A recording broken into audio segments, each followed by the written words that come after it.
Hey everybody, we're in Martin's Gemini. We are. A vehicle which, have I driven this yet? I don't think you've driven it yet because we finished it and then we road tripped it and now like I've still got stuff to do, so I've been like pulling the dash apart and stuff, so we haven't really had a chance. Because we obviously we did our big trip with Shannon's and I was in the 240Z. Yep. And so I'm yet to have driven this properly, which I'm pretty excited about. Also, compliance. Engineering, compliance, everything, just getting it all sorted, which it is. And it drives really good. I like already that this has got a handbrake that you can operate with your hand. Yeah. But I'm going to turn the key and then I'm going to press the start-stop button on the little Haltech pad. Yep. Oh, the dash is fancy. Haltech UC10. So we've done like a temporary dash in there and we've got to like make... So my next job with this is to pull all the dash out and finish everything that's back there. Yeah. Because it was like last minute, I guess. But it works, everything works. It's funny when we're building these cars, there's so much work to actually make them run and operate that quite often you can go, yes, it works, but it is that last couple of percent to fully finish it, isn't it? That's all it requires.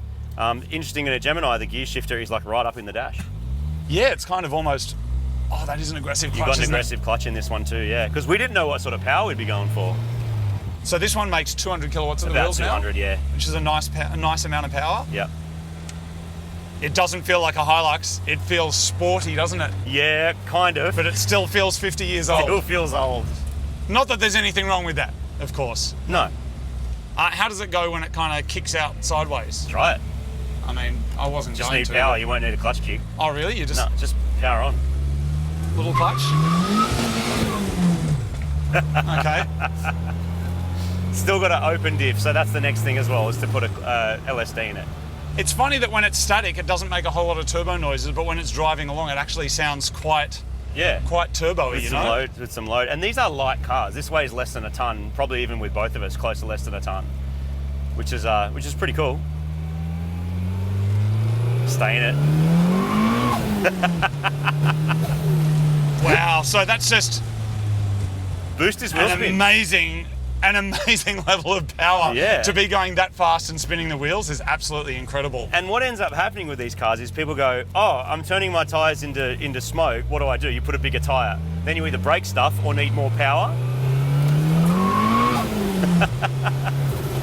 But yeah, if you're at 20 pounds of boost, it's tyre smoke in any gear. Yeah, wow. But it does make it very fun. Like, you kind of got to drive around it. You have to think about it a bit when you drive. It's not foolproof.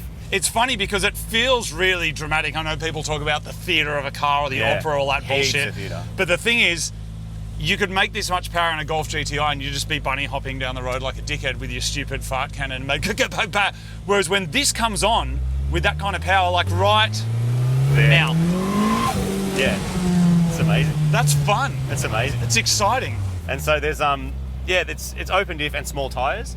So the wheels look cool. It's always balancing up the aesthetics of how do you make it look cool versus how do you have lots of grip. Yeah. And 240Z has tons of tyre under the back of it. It does. Which definitely helps. And tons of power. So what's next then for this? Next is to finish the inside and finish the dash and just make that all nice. There's a lot of technology going on back here. I'll go see Miles and we'll go sort it out. And also go see your mate Frank.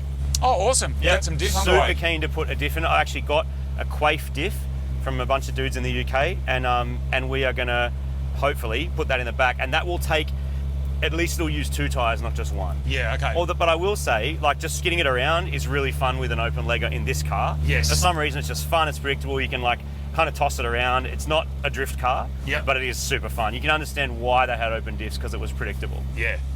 It drives really nicely. Again, it's not too loud, you know? Like, it just, when it comes on, it makes good noises, you know, like it... It's got some nice dose to it as well. And you've already worked out where to get out of it before it starts wheel spinning. Yeah. You can drive around it, it's still fun. Like, it's plenty of power to overtake anyone.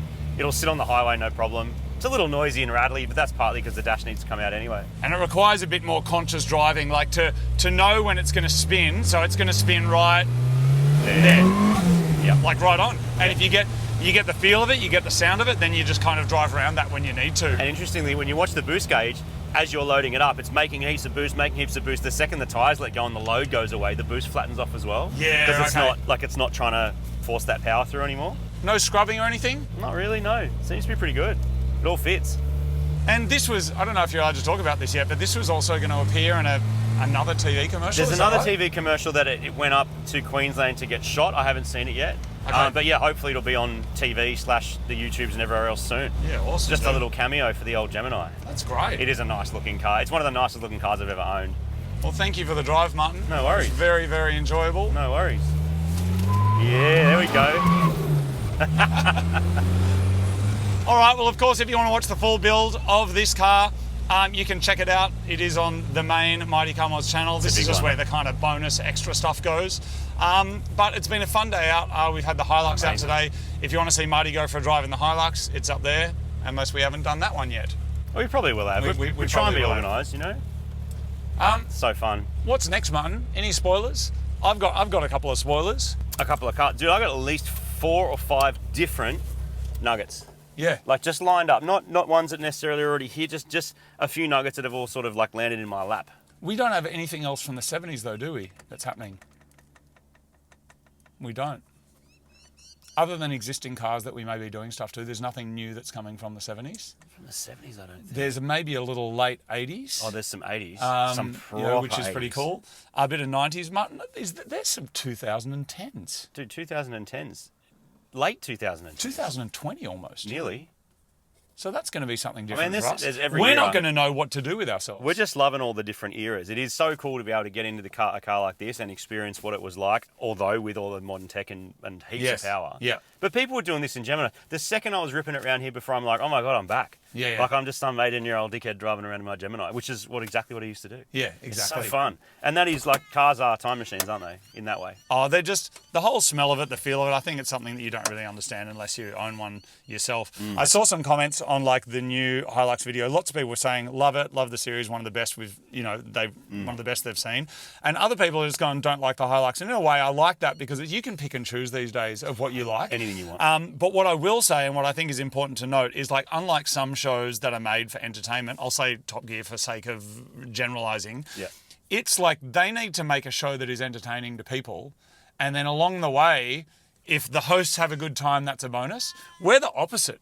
What we're doing is like, we're having a good time. That's always fun. And I feel bad saying it, but it's like, if the audience doesn't like it, I'm not going to change the video to go, oh, the audience wants to see that. So then I'm like, what you see is what we like. And if someone goes, I don't like the Hilux, that's fine. I really like it. I think it's cool.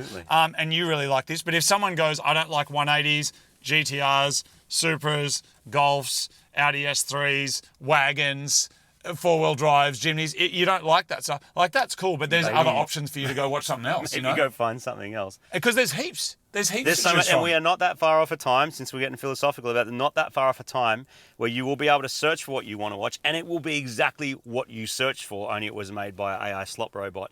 And what they can't do, what the AI slop robot can never do, is feel the way that you feel about a particular car. And that sort of, it requires a 25 years of history and memories on life experience to draw from, to then go in this thing and be like, oh my God, this is it, this is what it's about, and get that real sizzle. That real excitement is something that I don't think you'll be able to synthesize, even though you can synthesize.